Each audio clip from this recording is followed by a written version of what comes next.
My name is Melissa Moore and we're here at EuroShop 2026. Right now we're on the umdasch stand in collaboration with shopreme. Today Ian, Scott and I are really excited to be interviewing retailers about what they're looking for in 2026 and beyond. So enjoy as we go and talk to them. So I'm here with Steve Lister, the International Global Retail Sustainability Expert. I think that's a long enough title. It's very kind of you to say that. But yeah, no, I've been banging on about sustainability for about 20 years, but before people even wanted to see it as a concept or something that was going to add value to their business. I'm just fascinated. This EuroShop for me, I've been so excited about coming purely because the last EuroShop, it was overtly green and eco, and there was lots of statements being made and banners, and stands just had lots of overbearing statements about sustainability. And I was really wondering this year whether sustainability was going to disappear, or whether it was going to be embedded into brands and retailers' designs. And this stand absolutely encapsulates what I'm seeing, and that is people are looking at recycled materials. They're looking to research them as well, because they have to be able to understand the materials that they're using, how to manufacture them, how to install them, how to install them as well. Then they're looking for renewable materials as well. And then if they've got to really, really change their thinking about materials.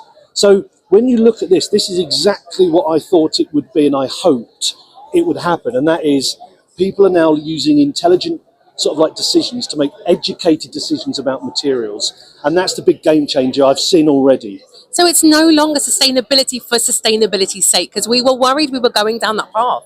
Yeah.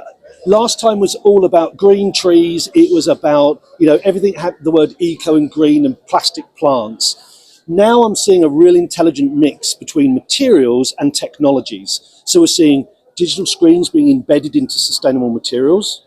We're also seeing sort of like whole retail areas that really sort of like capture the thought process behind design and materials. Because when you look at it, 80% of the sustainable and environmental impact is determined at the early design stage. So if you get it wrong at the beginning, you'll never recover it. So it's really good to see here that people are actually thinking about the design and the materials up front. Is it easier then for the retailer as well? Because again, some of this is so new to them. Is this easier for them to adopt or even understand? No, do you know what? I think it's the responsibility of these companies to educate the retailers and the global brands. There's a massive knowledge gap opened up. The retailers love this stuff, but not everyone tells them about it. And for me, when I speak to companies, I go, you could become a materials expert in your client's eyes really quickly. And when you've got stuff like this that you can take and showcase and show how you can manufacture it into really compelling retail environments, I think you can win really quickly if you want to. So we love what we see here. We love what's going on at the show. Where are you hoping we're headed in the future? I just hope that sustainability just becomes an everyday topic. In fact, I hope that one day sustainability even disappears the word, and it just becomes efficient design, manufacturing, installation, de-installation, and then recycling at the end of life. I really would like the words eco and green and sustainability to really disappear.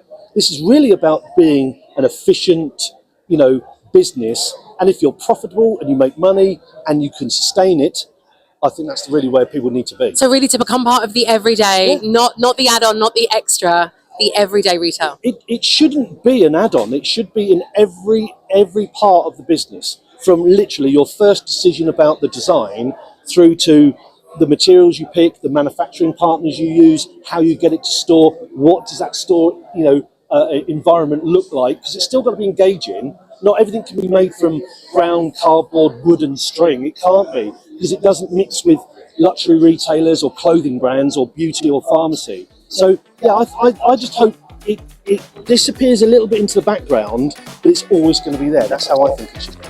Really great advice from you and great insight, Steve. Thanks so much for your time today. Thanks, Melissa.